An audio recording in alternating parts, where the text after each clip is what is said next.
நேற்று காலையில் என்ன பண்ணிட்டோம், ஃபஸ்ட் ஷிஃப்ட்டு. சரி, மார்க்கெட்டில் போய் நம்ம எதுவுமே யூஸ் பண்ண முடியாதுங்கிறதுக்காக என்ன பண்ணோம், விடிய காலையில் ஒரு 4 மணி 3 மணிக்கு என்ன பண்ணிட்டோம், ஐடிஎஃப்சி ஃபஸ்ட்டு பேங்க் வந்து ஏஎம்ஓ ஆப்ஷனில் ஆர்டர் போட்டாச்சு. 66 ரூபா 68 பைசாவுக்கு கிட்டத்தட்ட 450 குவான்டிட்டிக்கு மேலே ஆர்டர் போட்டாச்சு. ஆர்டர் போட்டு மொபைலை வந்து செக்யூரிட்டி கையில் கொடுத்துட்டு நம்ம 6 மணிக்கு ஷிஃப்ட்டு உள்ளே போயிட்டு ஷிஃப்ட் எண்டு 2 மணிக்கு வெளியே வந்து மொபைலை வாங்கிட்டு பார்த்தா பை ஆகியிருக்கு. ப்ராஃபிட் வந்து கிட்டத்தட்ட 655 ரூபா ப்ராஃபிட்டு. சரி, உடனே ஸ்பாட்டில் செல் கொடுத்தாச்சு. செல் கொடுத்த உடனே அதான் 655 ரூபா நமக்கு ப்ராஃபிட்டு. இதுக்கு முன்னாடி வீடியோவை நீங்கள் பார்த்தாலே தெரியும், ஐடிஎஃப்சி பேங்க் வந்து ஒரு 7500 கோடி வந்து ஃபண்ட் ரைஸ் பண்ணியிருக்காங்க. ஒரு நல்ல நேம் இருக்குது இப்போதைக்கு அதுக்கு அப்படின்னு சொல்லிட்டு நம்ம வாங்கலாம் அப்படின்னு நான் நினைக்கிறேன்னு சொன்னேன். அதே மாதிரி வாங்கினேன், ப்ராஃபிட் கிடச்சிருச்சு. இதுக்கடுத்து என்ன ஸ்டாக் வாங்கணும்னு ஒரு மைண்ட் செட் வரல. இனிமேட்டு அடுத்து என்ன ஸ்டாக் வாங்க போகிறேன்னு ஒரு நாளைக்கு முன்னாடியே சொல்கிறேன், பார்க்கலாம். அது நியூஸ்லாம் கொஞ்சம் கலெக்ட் பண்ணுறேன், கொஞ்சம் நல்லா கற்றுக்கிட்டேன். இப்போதைக்கு மார்க்கெட்டில் 26,980 ரூபா, கிட்டத்தட்ட 27,000 ரூபா உள்ள மார்க்கெட்டில் இன்வெஸ்ட்மெண்ட் பண்ணி அதில் வந்து 32,000 ரூபா எடுத்துருக்கோம். அதாவது 5,020 ரூபா ப்ராஃபிட்டு. இந்த ப்ராஃபிட் வந்து பர்சன்டேஜில் பார்க்கணுன்னா 18.5% வந்து ப்ராஃபிட்டு வந்து மார்க்கெட்டில் எடுத்திருக்கேன். ஜனவரி மந்த்லேருந்து இப்போ வரையும் கனெக்ட் பண்ணும்போது 18.5% ப்ராஃபிட்டு. இது ஒரு நல்ல ப்ராஃபிட் தான்.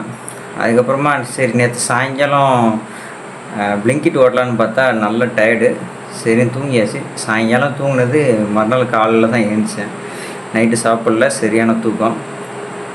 அதுக்கப்புறம் இன்றைக்கி போயிட்டு பிளிங்கிட் போனோம். ஸ்டோர் ஆல்ரெடி சேஞ்சில் நிறைய பிரச்சனை இருந்துச்சுன்னு சொன்னல, ஆர்டர் வர மாட்டுது, நிறைய கம்ப்ளைண்ட் சொன்னல. இப்போ எனக்கு பிடிச்ச ஒரு ஸ்டோருக்கு மாற்றிருக்காங்க, வெஸ்ட்டு தாம்பரத்தில், கிருஷ்ணா நகர். அங்கே நல்லா தான் இருக்குது. புதுசாக ஜாயின் பண்ணதுனால ஒரு நிறையா ஆஃபர் அது இதுன்னு போட்டிருக்காங்க. சர்ஜி, வெயிட் போனஸ்ஸு, அதுக்கப்புறமா ஆஃபரு, அது மாதிரி நிறைய போட்டு, ஏன்னா ஃபஸ்ட்டு நாளில் கொஞ்சம் நம்மளை அட்ராக்டிவாக கொஞ்சம் அமௌண்ட்டு கொடுக்கணுங்கிறதுக்காக நான் ஓட்டினதே ஒரு 3 ஹவர் தான். அந்த 3 ஹவர்லேயே வந்து நமக்கு 424 ரூபாய்க்கு ஓட்டின மாதிரி அமௌண்ட் வந்திருக்கு. அந்த 424 நமக்கு 360 ரூபா ப்ராஃபிட்டு. ஓரளவு ஓகே தான். இந்த ஸ்டோர் நல்லா தான் இருக்குது. ஃப்ரெண்டு வந்து எனக்கு ஏற்ற மாதிரி ஜோன், அதாவது என் ஏஜுக்கு ஏற்ற மாதிரி ஒரு 24-25 வயசுக்கு பசங்கள்லாம் இருக்காங்க. இந்த பிளிங்கிட் ஸ்டோர் நல்லாயிருக்கு. So Blinkit store, share market, company work ஓரளவு நல்லா தான் போய்கிட்டுருக்கு. வேறு ஏதோ ஷேர் பண்ணணுன்னு நினச்சேனே. அப்புறம் கண்டிப்பாக நீங்கள் வந்து சப்ஸ்கிரைப் பண்ணிடுங்க. ஏன்னா நீங்கள் சப்ஸ்கிரைப் பண்ணுறதுனால ஒரு 1000 சப்ஸ்கிரைபர் ரீச் ஆயிடுச்சுன்னா எனக்கு ஓகே தான். எப்படி வந்து நீங்கள் கண்டிப்பாக சப்ஸ்கிரைப் பண்ணிடுங்க. ஏன் அப்படின்னா, எப்படி வந்து நான் வந்து மார்க்கெட்டில் எவ்வளோ இன்வெஸ்ட்மெண்ட் பண்ணுறேன், எவ்வளோ ப்ராஃபிட் பார்க்குறேன்னு சொல்கிறேன். பிளிங்கிட்டில் எவ்வளோ ரைடு ஓட்டுறேன், அதுக்கான அமௌண்ட்டு ப்ளஸ் அதோட ப்ராஃபிட் உங்கள்கிட்ட சொல்கிறேன்.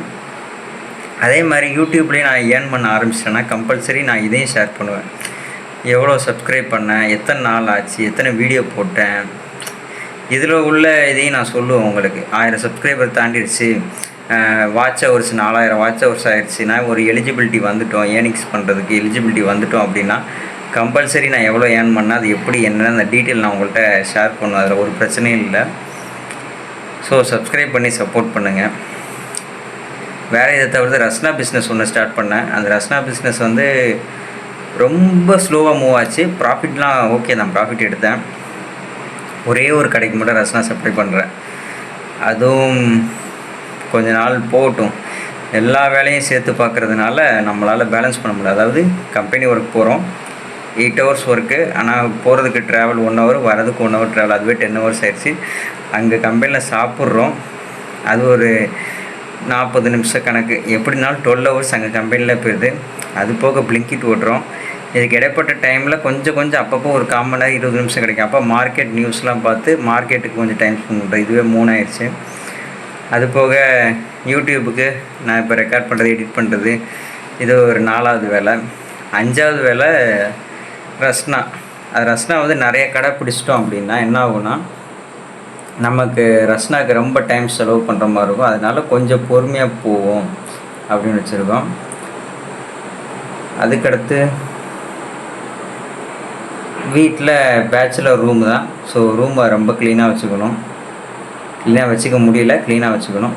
இதுதான் நம்மளோட தாட்டு. லாஸ்ட்டில் ரூமை கொஞ்சம் நீட்டாக வச்சுட்டு நமக்கு சமைச்சு சாப்பிட்றதுக்கே அதுக்கே நமக்கு டைம் பற்ற மாட்டேது. ஓகே, தேங்க்ஸ் ஃபார் வாட்சிங். நீங்கள் லைக் பண்ணுங்கள். உங்களுக்கு நிறைய கருத்துக்கள் இருக்கும், நீங்கள் நிறைய கருத்துக்கள் சொல்லலாம். எனக்கு நல்லா இருக்குது கமெண்ட்ஸ்லாம் வாசிக்கும் போது. ஸோ கமெண்ட்ஸ் கருத்துக்களாக சொல்லுங்கள். சப்ஸ்கிரைப் பண்ணிக்கோங்க. தேங்க்யூ.